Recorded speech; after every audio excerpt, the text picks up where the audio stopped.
right, now listen. All right, now listen up. 3, 2, 1. It's showtime. That's great. This is ridiculous. 99.3 The Truth. You can't handle the truth right now. Ooh. That's the stupidest thing I ever heard. Let's do it. Hit it. It's time for Mac's World. And here we go. Everybody, let's get it started. Let's get it started in here. Call Mac 244-0077 or text 809-0993. It's showtime, everybody! Showtime! Exclusively on 99.3 The Truth. 7 minutes after 4 o'clock on the 8th day of November in the Lord's year 2016. I'm J. Michael McCoy. Well, wait! Hold on! Stop the presses! That makes it election day, right? Wait, yeah. Am I supposed to do something? You're supposed to go get a can of peanuts. Yeah, no, you were supposed to vote, and you did. I know you did. Where did you vote, by the way? Where does your... In you moved to Urbandale. Urbandale. Obviously in Urbandale. Where in Urbandale? United Church of Christ on 70th Street. Isn't that funny how we have this big separation of church and state, but when it comes to election day, every church is asked to do their civic duty and be a polling place? Well, you know, it's one of those. It's kind of like this is going to be a weird stretch, but it's kind of like the whole Pokemon Go thing when we were talking about that. You know, these are public places, open to the public. They're safe. You know, the culture, no matter how much they may hate God or hate religion, they recognize that the church is still a safe place by and large. You know, and that's a good thing. So on presidential elections, as they go, which candidate is going to make church safer? Trump. Trump? Neither. Trump. Neither. Tom? Oh, well, of course, Trump. Yeah, I mean, he's going to stand for religious freedom, and Hillary wants to suppress it. I mean, there's no question. Bob, what about you? Who do you think is going to do better for religious freedom? Trump. Okay. Dan Castle. Brian? Dan Castle. Wasn't that the guy from the Constitution Party? Darryl Brian, Castle. is there any Darryl question in your Castle. mind? No, look, with regard to not just the matter of religious liberty, but I would go so far as to say across the board, if, and it may be a big if, but if Donald Trump actually does some of the things that he has said that he would do, he will be miles ahead, in my view, with regard to protecting the things I hold dear, as opposed to Mrs. Clinton, who will disassemble many of the things I hold dear, one of which is religious liberty. Chris? Oh, I'll play the game. Sure. It's going to be Evan McMullen. And Brian, do you understand now why Do you have your headphones on? I'm not sure you're in the same conversation. Yeah, do you understand now why I downplayed his importance in this conversation? Yes. He's playing Pokemon now. Come on, Molly's Cupcakes. The idea behind Evan McMullen is that he would win Utah and keep Clinton and Trump from either one from having 270 electoral votes, which would dump it into the House, right? Right. Tom? Yes. And then they'd have to have a roll call vote Yes. of all the electorals. Yes. And somehow he would get the nod just based on winning a state. Let me back up and answer the question in all seriousness. You asked at the beginning, and I said neither. That was ignored. So my actual answer is really neither. Donald Trump doesn't give a rip about religious liberty. And why should he? Right? This country is founded on religious liberty. The Constitution, the First Amendment, right? It's all there. Right, we religious liberty is a foregone conclusion. He doesn't have to fight for it. He just simply has to uphold the Constitution. That's not what he's running on. And I hope that people aren't voting for Donald Trump because he's going to protect your religious liberty. If you're a Christian, if you're a God-fearing person, someone who believes the Bible, someone who follows Jesus, I don't think that religious liberty should be the most primary concern for you. We're promised persecution. We're promised that those freedoms and liberties that we have may not be for us forever. So we should be thankful that we have them in the United States and move on. I don't think that should be a primary reason to vote. And I think one of the... What? Yeah, no, I'm being completely serious. And Chris, that's just nuts. Once again, Brian, you see why I discount his participation in the show. Go ahead, Brian. Go ahead, Chris. No, go ahead, Brian. No, Now it's your turn. I mean, yeah, that's right. Well, look, you can't say on the one hand how wonderful such things as liberties are with respect to religion on the one hand, and then say that we have no either duty or other motivation, I guess, to try to protect them. I don't get that, Chris. Well, Help me out here. I didn't say we didn't have a duty to protect them. I'm saying that Donald Trump is only mentioning that stuff to get evangelicals' vote. He's simply blowing smoke up the rear end of people who care about those things. It's not really Donald Trump doesn't go to sleep at night worried about religious freedom in the United States. I think the thing that Donald Trump goes How do you presume that, Chris? How do you saying presume what's going on in his mind? How can you discount when Sam Clovis was on here a few weeks ago? I heard Mike Pence, who is a good Christian man, both of those guys swear up and down that he does now care that he's a baby Christian. I don't know how you so cavalierly presume to know what goes on in the man's mind. Why would he care, though? Why wouldn't he? If he is a man that now asks for Pence to pray for him on the plane, if Sam Clovis, who I know and like and trust, says that he is a baby Christian, how can you so cavalierly, without ever knowing anything about the man other than what you see occasionally on commercials, presume to tell us what's in his mind? Because I don't think that he should care about such things. I think Donald Trump is So you don't think he should care. It's not that he doesn't care. I don't presume to know what's on his mind. You don't think he should care. If I was Donald Trump, I would only be saying that to get the vote of evangelicals, to placate the evangelicals. And I think that if you're considering voting for Donald Trump, you should actually look at what Donald Trump is really running on and the things that he is passionate about. Donald Trump, I don't believe, is passionate about religious liberty. How do I know that? Because that was not the primary position of his platform as he was running his primary campaign, maybe even his campaign now. Donald Trump ran primarily on trade, on big business, and on those kinds of issues. And those issues are issues that I can get excited about. Those are things that Donald Trump does care about, should care about, and the rest of it's just placating and blowing smoke to evangelicals. What about if in the process he gets mugged, quote unquote, by Jesus? That's fine. That's irrelevant. That's irrelevant. So your though. statement then is incorrect. Because you're incorrect? presuming to know that he doesn't care anything about religious freedom and the things that you just declared. Now, you said he does not care about those things. You said he has higher priorities, and you said you do care about those. Okay, fine. But you cannot say without equivocation. Now, you're equivocating a little bit, and that's fine, Chris. But you cannot say without equivocation you know what's going on in the man's mind when it comes to areas of religion. But I'm saying, though, that the only reason why, to my point is, the question of religious liberty as it floats around this table is just another attempt. Religious liberty and the freedom to express our faith in the public square as we see fit is part and parcel of what makes America great. I don't think anybody in this room, anybody around this table disagrees with that.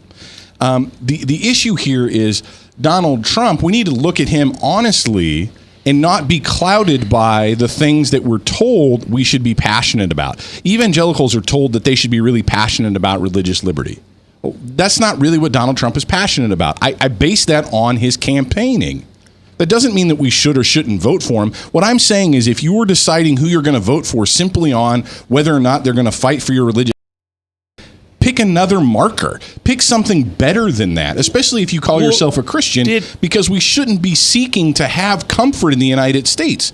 We should be seeking for righteousness and to love our neighbor. And are the policies of either Hillary Clinton or Donald Trump going to better serve our neighbor, or are they better going to hurt our neighbor? And I firmly believe that the policies of Hillary Clinton are going to hurt our neighbor. Now, so voting for Hillary Clinton would be a bad idea for my neighbor. He's promised a certain list of judges to choose from. He's promised to get rid of the Johnson Amendment, which is the amendment that kind of handcuffs churches from being politically active. Right. So he's saying the right things. Right, of course. We can only take the man for his word, right? Frank, my point is that he is saying the right things for the reason of saying the right things so that evangelicals want to vote for him. What I'm saying is if you want to vote for Donald Trump, look at things that he's really passionate about. He's really passionate about changing our trade relationships with other countries. I think that's something we should pay attention to. I think he cares about our borders, and I think he cares about our jobs. That's all I'm saying. I'm just saying that that's not... Ted Cruz, on the other hand, ran a campaign that was pretty heavy on religious liberty. I would say that he at least feigned a passion for that issue. That's all I'm talking about. Well, initially, I thought you were actually suggesting that we don't have a particularly valid motivation to try to protect religious liberty. That's kind of where I thought you were going initially. Well, it is a foregone conclusion. We shouldn't have to defend something that the Constitution already defends. Well, right, but what happens when you get a out of control president that wants to make laws from a bullhorn and a balcony? We become a banana republic, and it's kind of the way we're leaning in this country. Is we got a guy with a phone and a pen and an out of control executive. Good right, point. And so we vote against that person, or we vote for somebody else. It's exactly, I would say, what you do. So we have to be constantly vigilant and on the watch to keep the people in line who's supposed to uphold our religious freedoms in this country. But defend the Constitution is what I would rather you say. Well, same thing. I don't think so. One is pandering to evangelicals. One is just truth. That would be my difference. Look, I'm an evangelical, and I don't like being pandered to. I don't like being told that Donald Trump's got a list of 554,000 judges that he might pick from, and one of those might be pro-life, and that's supposed to make me feel better as though he's some sort of pro-life candidate. I will admit that Hillary Clinton is one of the most pro-death candidates I've ever heard run in my life. The woman advocates for killing children virtually born. It's atrocious. But if he gives you constitutionally sound judges, isn't that a benefit? Sure, but he's given us that a list interpret the Constitution. Right, but he's giving us a very, very long list to pick from. That's an easy out. If I wanted to say one of these 500 people are going to be your friend, how is that helping you? You don't know which of those 500 are for you. All right, time out. Going to take a break. And when we come back, Frank and Chris, I'd like you to step away for a minute, and I want to ask. I got kicked out. Taylor, no. Taylor, you just had a big segment all to yourself. You're welcome. I got kicked out of class, buddy. And so I've got Taylor Collins and John Wilkin from ISU. They're very involved up there, and I want to get some of their opinions, and then we'll get the main team back, and we'll wrap it up today before everybody, and we know what's happening live in Mac's World.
Credit cards are like grandkids. They love you, sometimes get out of control, and it's fun to get a new one. Who can stop them from piling on? Hi, I'm Tom Coates with Consumer Credit of Des Moines. At the end of the day, you can return the grandkids, but you're stuck paying off bad credit card debt. We'll help you put the fun back into using credit cards responsibly. Right, kids? Yeah! If you need help getting credit cards off your back, call Consumer Credit of Des Moines. Hi, my name is David Burrier, your Hope Coach. I host a live weekly talk show called I've Been There every Thursday afternoon at 5:30, right here on webcast1live.com, and on my weekly radio program Saturday mornings at 10 on Truth Network 99.3 FM. I interview common everyday people who have survived incredible life challenges and who testify to God's faithfulness in the midst of their storms. So join me as we bring a message of hope and encouragement. Everybody needs hope. I know, because I've been there. Hey everybody, I brought Northern Lights Pizza! And it's got Graziano sausage!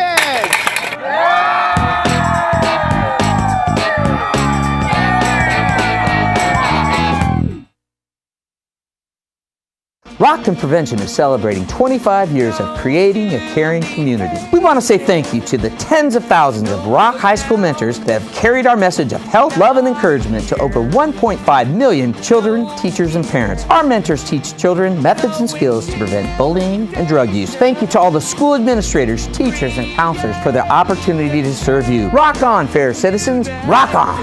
This is Pat McManus for Rock and Prevention, the Richard O. Jacobson Foundation, and this station. From the RE/MAX Real Estate Concept Studios, this is Webcast One Live. From the RE/MAX Real Estate Concept Studios, this is Webcast One Live. 4:21, 21 minutes after 4 o'clock, we have 39 minutes, 38 minutes, 37 minutes, and 30 seconds to have our last say before it all becomes reality. It is your voice I want to hear, 515-244-0077. If you'd like to text rather than call, you may at the Service Legends Truth text line, brought to you in part by First Call Bail Bonds. Remember, they remind you not to text and drive. 515-809-0993. That's the number. Do we have any texts coming in right now, Bobbin? Yeah, I have one just came in. Says, just tuning in. Love this conversation. I learned much from all of you. Wow. Thanks, Mom. I was going to say thanks, Hillary, but okay. All right, so we're joined now by a couple of young men who I have a feeling are going to have a pretty regular contribution to this program because they're smart and they're getting educated, and they'll bring food.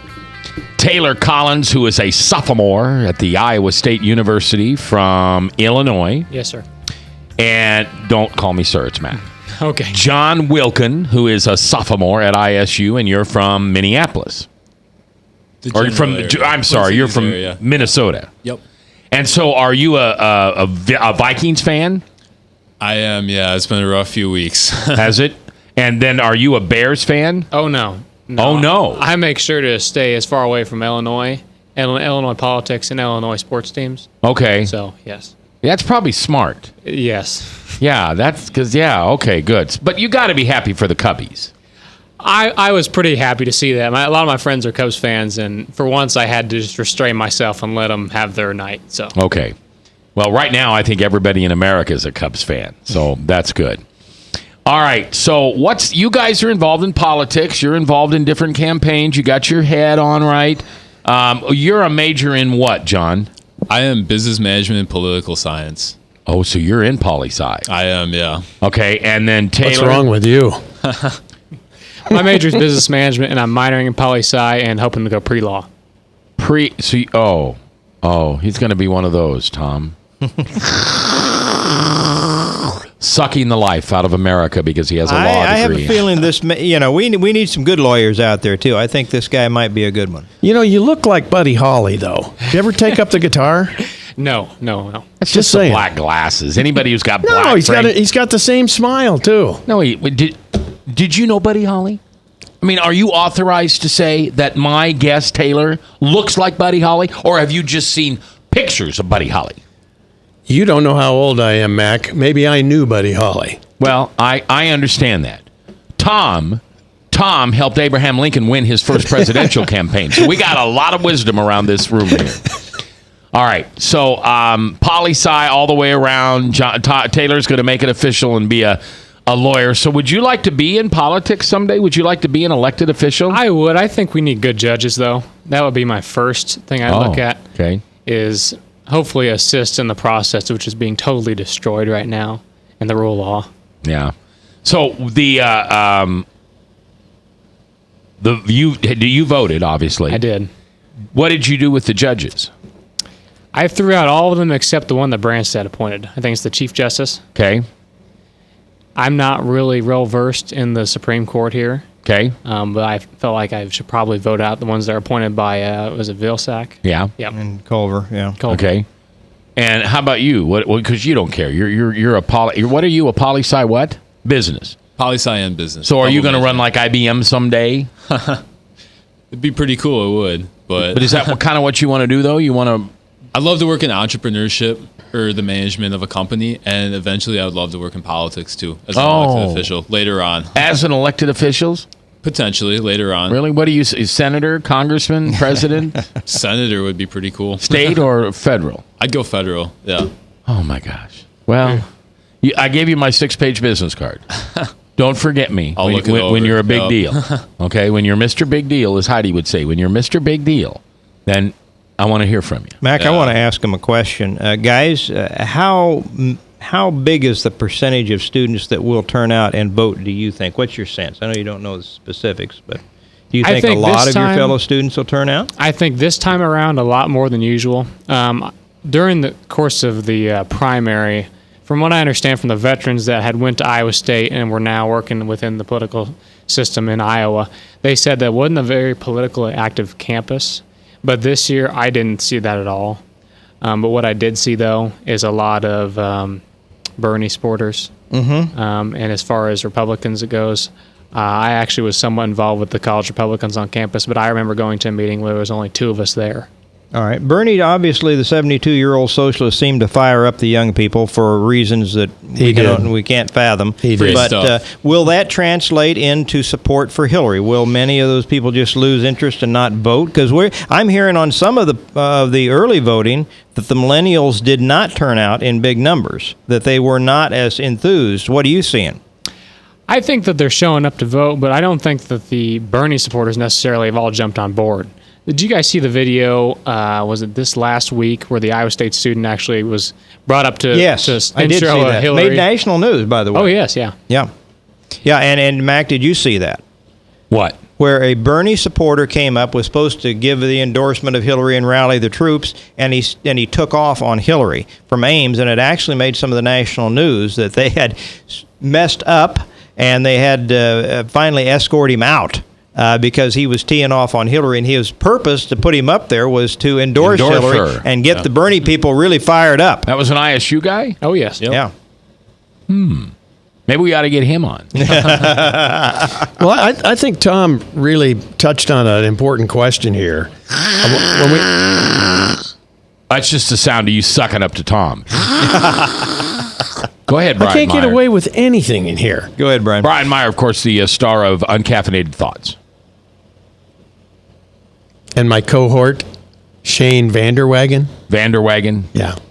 I think it's nice that you help the handicapped. That you bring them along and give them an opportunity to be a part of the show. Is that guy terrible or what? Okay, go ahead. All right, look, Tom made a good observation with regard to what we're going to see here as far as turnout. It's one of the things that is making some of these polls, I think, rather untrustworthy, because people are connecting with their polling using the 2012 and 2008 turnout model, and I still remain unconvinced that you're going to see those same demographics turn up en masse for Hillary Clinton the way they did Barack Obama in those 2 cycles. You got the young people excited like they were for Bernie. They're not for her. I will tell you, ladies and gentlemen, I will mention another thing that's come out, especially in areas like North Carolina and some of the southern states, is that the black vote, despite Barack Obama's best efforts to do a whirlwind tour and tell them that all that my legacy is on display. It's on the line. Here. It's on the line, and you got to turn out and vote. And I don't think the black vote is as interested in his legacy as he is. And the numbers of blacks, they turned out big in 8. They turned out even bigger in 12, which I was surprised at. They are not, at this point, based on what I'm seeing, turn out, Brian. Yeah, what I'm hearing is the black vote is down in North Carolina. Yep. And if it's down much in Michigan, Trump's going to flip that state. I'm seeing an early indication that he's plus in both those places. Now where he could be in some trouble, from what I'm seeing, is we have a major increase in Hispanic vote in Florida. I want to get to that. Okay, go ahead. Did you see the Washington Examiner story that came out this morning, Brian? I did not. Okay, this is a big story. Mac, are you listening? Yes. All right. Because the turnout of the Latinos in this country has been bigger than maybe had expected. They assumed that meant good things for Hillary. Right.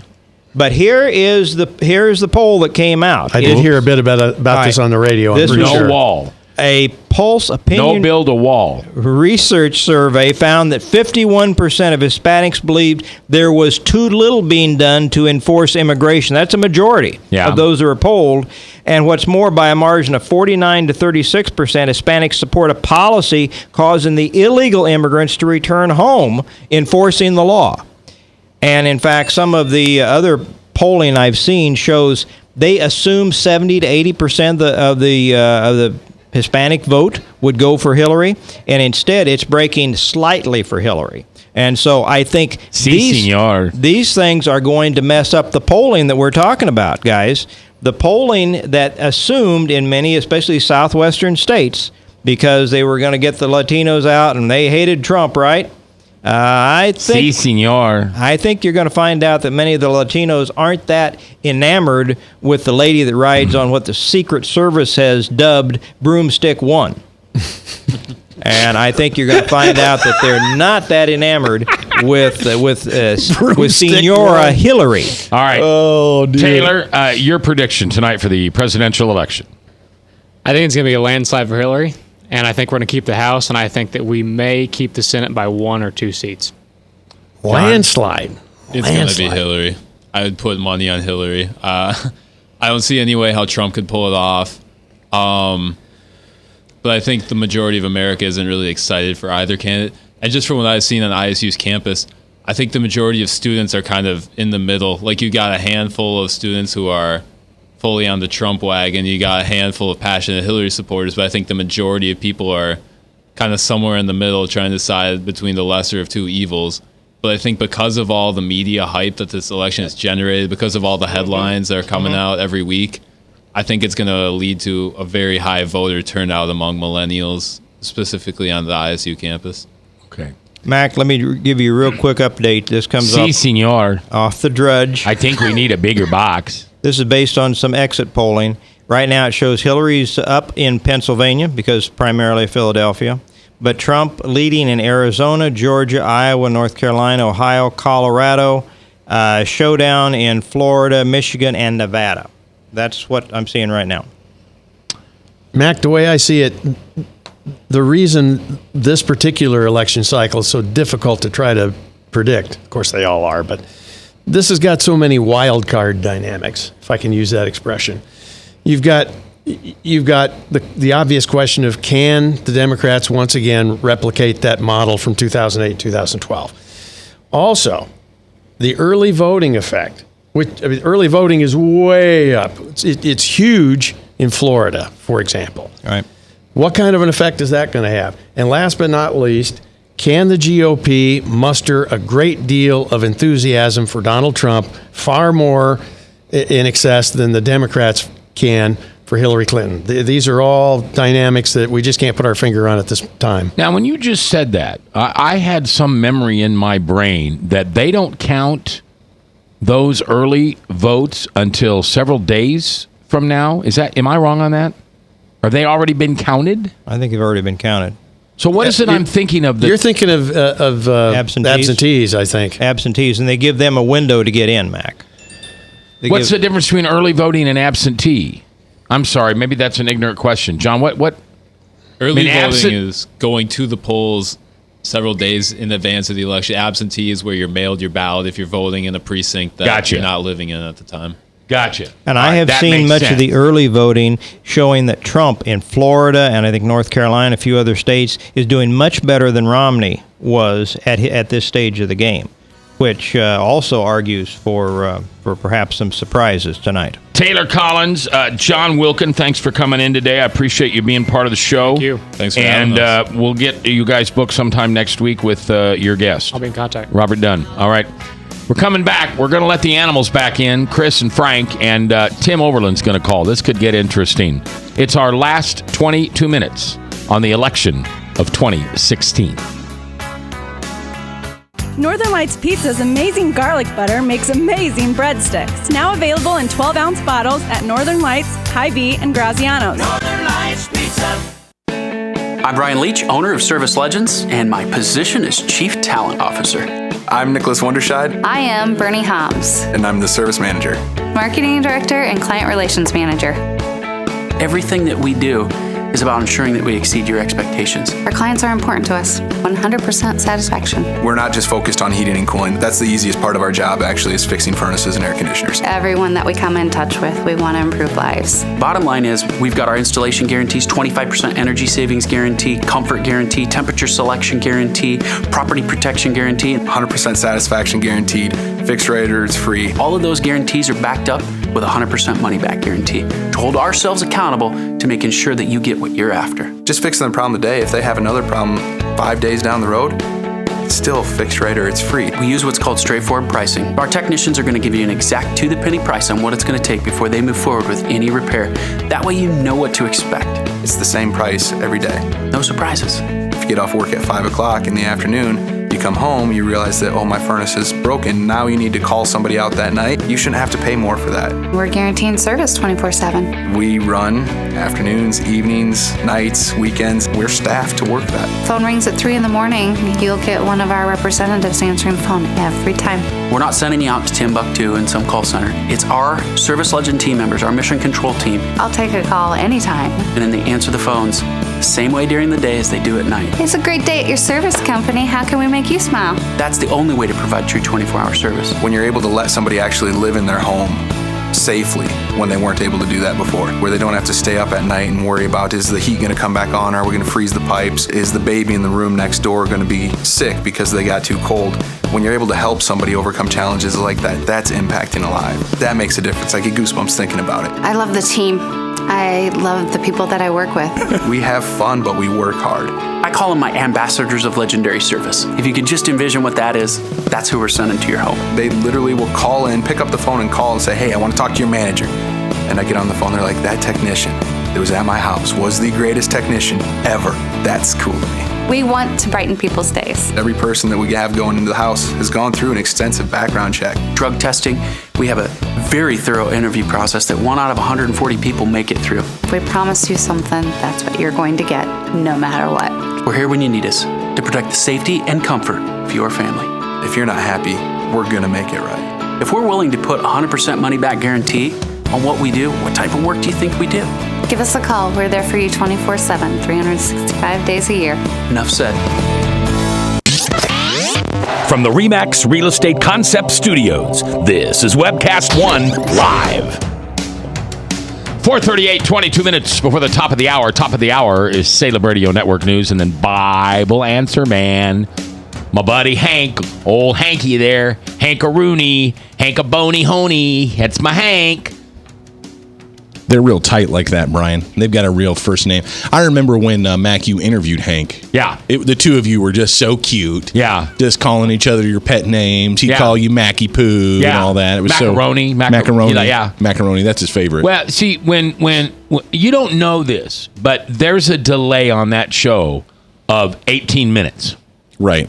Not seconds, minutes. Wow. And what Hank does is Hank sends me the questions via the text or private message or whatever, and then I send back the answer because, I mean, Hank's the man. I don't need Donna Brazil. Yeah, I don't. Dirty Donna. Dirty Donna. I don't need to take the credit for it because I've got Max World Live. Sure, and, right. You know, it's a and you're a humble guy. Yeah. So, what are you doing, Myers? I'm shoveling all the manures coming my way.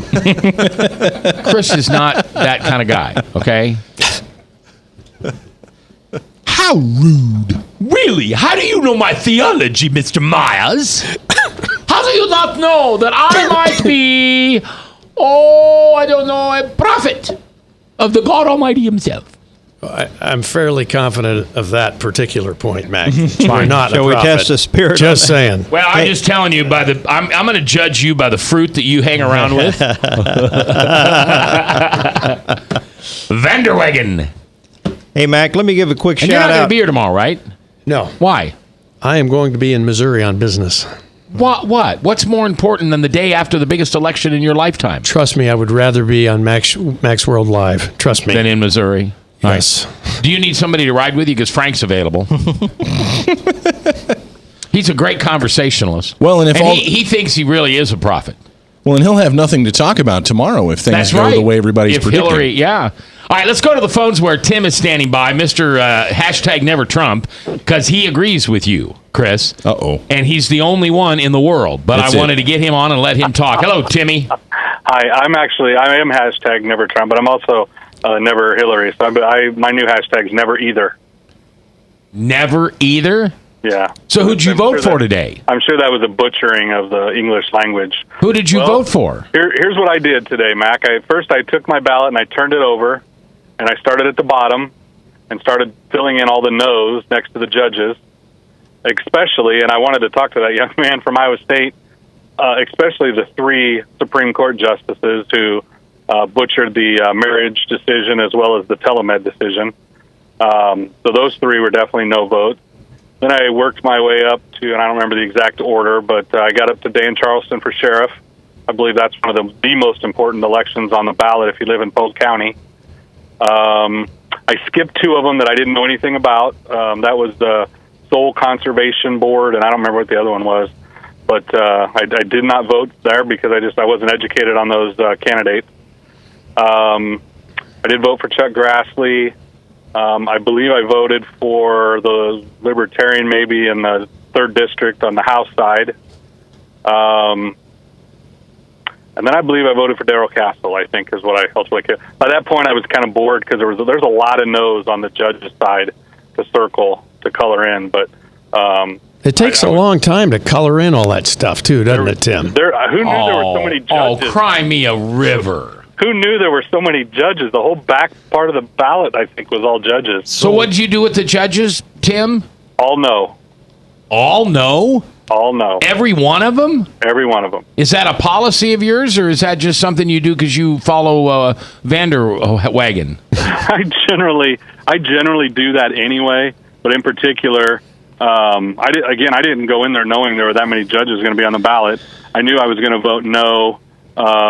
No against Apple, Hecht, and Katie because of their, I believe, lawless decisions in a couple of instances that I mentioned. But the rest of them, I just have generally, unless I know a judge is really solid and, that I know for a fact they do a really good job, I always just vote no. Frank. What chance do you think Darrell Castle has of winning tonight? Pretty sure he's not going to win. But as I've said, and Frank, you and I have had this conversation via Facebook and probably every other format, I have repented. I will never knowingly vote for a pro-abortion candidate again. I backed out of my promise not to vote for Romney, and I did vote for Romney last time. But that'll be the last time that I go along with the party and go for the guy that, might be just maybe a little less pro-abortion than the other person. Well, Tim, when you was on the show, you said that the most important thing in your mind is the judges, because you just need a state judge to apply personhood to the life in the womb, and you feel that the Supreme Court judges aren't that important. It's the lower court judges. And what kind of judges do you think you're going to get with Hillary if she's the president tomorrow? I don't believe I've ever said that the judges are the most important thing. In fact, the legislation that we back takes it out of their purview and says that life at conception is not reviewable by the courts and takes that jurisdiction away from them, which is legal and constitutional. So I think the judges have too much power. If the things go like I'm hearing, I've talked to a lot of people today, if it goes like some of those folks are cautiously optimistic and we actually win the state Senate, which is much more important than anything in D.C., although I'd like to see the Republicans maybe hang on to the federal or the U.S. Senate to protect us from either one of these buffoons. But they're not protecting us now.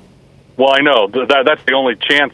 There's only hope, but the best hope is that locally, that a lot of these state senators they maintain their spines once in the majority. They do get the majority, and we're able to run some of these important issues like life, like religious liberty, there's a whole bunch of the different things that they need to work on, and they need to be serious about it, and they need not to play politics with it and just get it done. And follow the things that they've signed off on the platform, and all these things that we're told are so important. Yeah. All right, Tim, I appreciate you calling in. Appreciate you being a part of the radio program and a part of this process today. Tom? I'm not going to say much on that. There were some things I guess I could agree with that last caller on, but we're not many. No, not many. Let's go on to one of the most accurate polls that we had out in 2012 was the Investors Business Daily. Now, Brian, you're familiar with that one. Yep. Again, we had another never-Trumper on Kirstenitis who claimed the LA Times was an outlier until the Rasmussen, and the most reliable, accurate poll to come out in 2012 was the Investors Business Daily. And you guys know where their final number came out? Investors Business Daily came out today and said Trump up 2 on a national poll. And you knew that probably. LA Times is still showing him up. Now, Rasmussen was about even last time I saw him, maybe even Hillary up 1. But so we are dealing with, even in these polls, which are showing Trump with a small lead, some problems. Now, the reason the Investors Business Daily is more accurate, I believe, and it's what we talked about with Sam Clovis on here a few weeks ago. Sam said most of these polling are still relying on landlines. When they're calling up the landlines, they're not getting people, and the people don't want to talk. Investors Business Daily relies primarily on cell phones, and that's the thing that gives them the edge, and that's why, guys, Frank, what was it? Was it the ABC poll that went from Hillary up 12 to even in about a week? Yeah, well, there was a poll in New Hampshire that had Hillary up by 11, and another poll had Trump up by 1. Yeah, but my point was this one shrunk 12 points in like a week. Exactly. They're oversampling Democrats, they're oversampling women, and they're making presumptions, in some cases, about what I just said, the Latino vote. They're assuming 70 to 80% of the Latinos are going to vote Democrat just right down the line. And I'm showing some stuff here that says that's not the case. What percentage is it, in your view, Tom, is inaccurate on the Latino vote? Yeah, I think this one's going to be different. We're not offering the same choice, and some of them had a chance to smarten up. Some of the job opportunities and some of the things like Obamacare, premiums going through the roof. Got to take a break. We're coming back live in Mac's World. From the RE/MAX Real Estate Concept Studios, this is Webcast One Live. Credit cards are like grandkids. They love you, sometimes get out of control, and it's fun to get a new one. Who can stop them from piling on? Hi, I'm Tom Coates with Consumer Credit of Des Moines. At the end of the day, you can return the grandkids, but you're stuck paying off bad credit card debt. We'll help you put the fun back into using credit cards responsibly. Right, kids? Yeah! If you need help getting credit cards off your back, call Consumer Credit of Des Moines. Rockton Prevention is celebrating 25 years of creating a caring community. We want to say thank you to the tens of thousands of Rock High School mentors that have carried our message of health, love, and encouragement to over 1.5 million children, teachers, and parents. Our mentors teach children methods and skills to prevent bullying and drug use. Thank you to all the school administrators, teachers, and counselors for their opportunity to serve you. Rock on, fair citizens. Rock on. This is Pat McManus for Rockton Prevention, the Richard O. Jacobson Foundation, and this station. Northern Lights Pizza, your home of the tasty crust. Our garlic butter sauce now available in 12-ounce bottles at Northern Lights, Hy-Vee, and Graziano's. Northern Lights Pizza. Hi, my name is David Burrier, your Hope Coach. I host a live weekly talk show called I've Been There every Thursday afternoon at 5:30, right here on webcast1live.com, and on my weekly radio program Saturday mornings at 10 on Truth Network 99.3 FM. I interview common, everyday people who have survived incredible life challenges and who testify to God's faithfulness in the midst of their storms. So join me as we bring a message of hope and encouragement. Everybody needs hope. I know, because I've been there. From the RE/MAX Real Estate Concept Studios, this is Webcast One Live. From the RE/MAX Real Estate Concept Studios, this is Webcast One Live. All right, 10 minutes for the top of the hour. Top of the hour, Salem Radio Network News. Hank, the Bible Answer Man, on the air worldwide today. Steve Deace live from 8 to 11 tonight. I don't know if you are a Steve Deace fan. Tonight would be a good night to test him out, try him out, listen for the first time. He is highly politically charged, and I'm sure tonight will be a very interesting show because it's probably likely that before he gets done with his show that we'll probably know who the next president is. It's very possible he goes live until 11 o'clock tonight, so he'll be on the air from 8 to 11. Yeah. So he should very well be on the air when it happens. So you can listen to that right here on 99.3 FM. All right, let's do a little polling of everybody. Do you want to be included in this polling, Jebediah, on candidates and politics? Yeah, let's do it. All right, so let's start first with some easy ones. Grassley or Judge? Everyone just laughs. Judge. It'd be over 20 points, Mac. Over 20 points. Okay, I want to write that Grassley, down. he's always here. So Grassley up 20. Anybody disagree with that? Anybody thinks that number's too big? Everybody's Bob. Everybody just shaking their head. Okay. All right. Charleston. Yeah, Charleston. There you go. Charleston or McCarthy? Good question. I'm not from Polk County, guys, so I don't have a dog in this I'm hunt. thinking Charleston might squeak it out this time. He's had some resources. As I was come in here, I saw billboards with his name on them. I'm seeing that he had some resources. I think he's striking a chord. And I do think, guys, that the anti-police sentiment, the fish rots from the head down. We started this with Barack Obama years ago. If I had a son, he'd look like Trayvon. I don't know the facts, but the police acted stupidly. Ferguson, you go right on down the list. And an anti-police sentiment has pervaded this society. And I think as people look around at police slayings going up all over the country, I think they're going to say, we need somebody that's going to look out after our interests. And Charleston might be the repository for some of that. I'm hoping. Well, absolutely. I like Dan. I would agree with you, Tom, and I just hope that people remember that they got to flip that ballot over to get Dan, though. In Polk County, don't they? No, I think Dan's on the front page. Oh, is he on the front page? Okay, I was wrong then. I apologize. But don't skip that one. No, he's not. No, he's not. He's on the back page because I don't. I think he's on the back. But you said he was on the front. I think so. Yeah. All right. I thought. So what's the call, guys? What's the call? I think Dan squeaks it out. And I agree with Tom because of resources and because we have a positive sentiment in our community in Polk County for police officers right now, and Dan has done a good job campaigning around the county. Anybody feel differently? I do. It'll be McCarthy. I'm. Some of that is based on hope, Mac, and we know Dan. He's been on the show. I'd rather have Charleston. Oh, and I'm sure you're going to vote for him. But the Democrat machine in Polk County is strong. So you're probably right, unfortunately. And I voted today, and I voted for Dan. All right, Young. I'll be honest with you. I don't even know who he's running against. Is that the Morrow guy? Maurer. Yeah. Is there anybody? Young wins. Young wins. Anybody? I don't think there's a prayer in heck for Maurer or whatever. His internal polls were saying 15. Tom, was that right? Well, he wouldn't tell us what we had him on last week, and he wouldn't tell us what his internal polls were. I think he feels solid about it. I'd be surprised if it's that much, guys, because again, we're dealing with a Democrat leaning area here. So they the thing is, I think this is interesting. They thought that Donald Trump was going to be toxic. And they spent millions of dollars tying him at the hip to Donald Trump, put a Trump cap on him in the TV ads and everything else. And now the latest Des Moines Register poll comes out and shows Iowa up 7 for Donald Trump.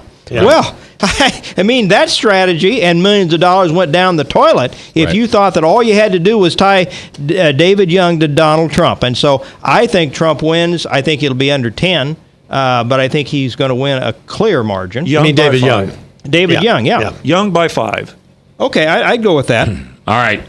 The 3 Supreme Court judges that the family leader has now for the last 6 years, 5 years, asked us to not confirm.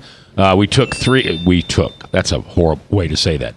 The electorate took the first 3 out last time. What happens this time? I don't think it's going to happen. I would like very much for it to happen, but I don't think it will. We had the surprise factor first time around. I just don't see it happening this time.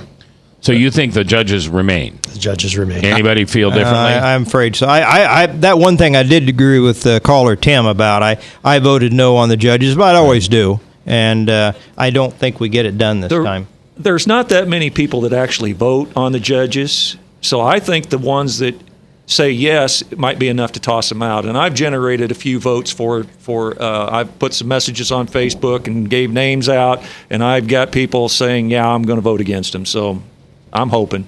All right, but okay, so do we don't have a consensus on that maybe then? Chris, you disagree with that? No, I think Brian's right. I just think it's being overshadowed. Unfortunately, I don't think enough people are going to flip it over and hit no. That's the unfortunate You keep thing. saying this flip it over thing. Do you think people actually go into a voting booth and don't think there's a back?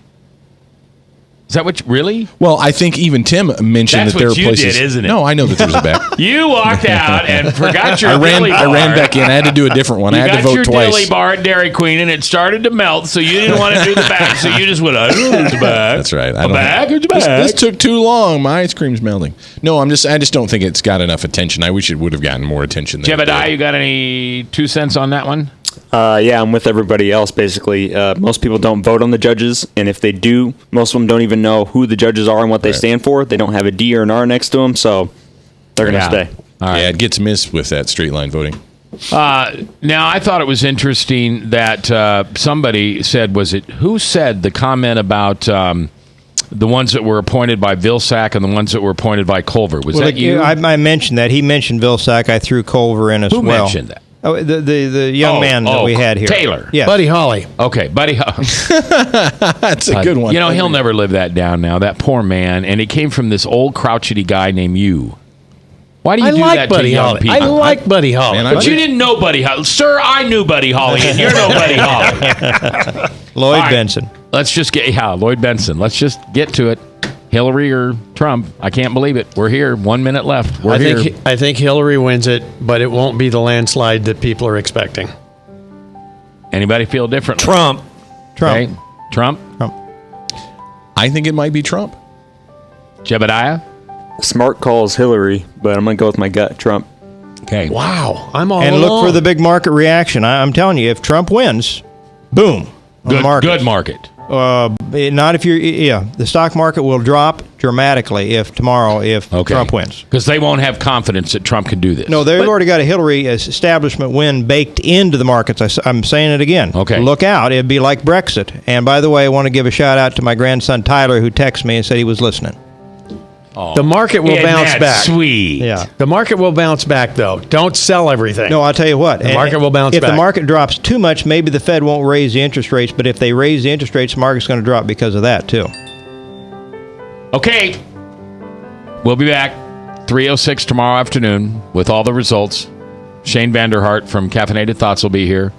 Everybody else will be here except Brian. If Trump wins, I'll be here. If Hillary wins, I probably will be too depressed. What are you, like the stock market? You'll go down? Let's go get hammered, Tom. That's right. You know, I don't care who wins tonight, and I don't care about any of this politics. Just remember that your world, your kingdom is not of this world, and it doesn't matter because God has a plan, and his plan will prevail. And no matter what, you'll see him in the end. But remember to forgive other people, because it's as you forgive, you'll be forgiven. I'll see you at church.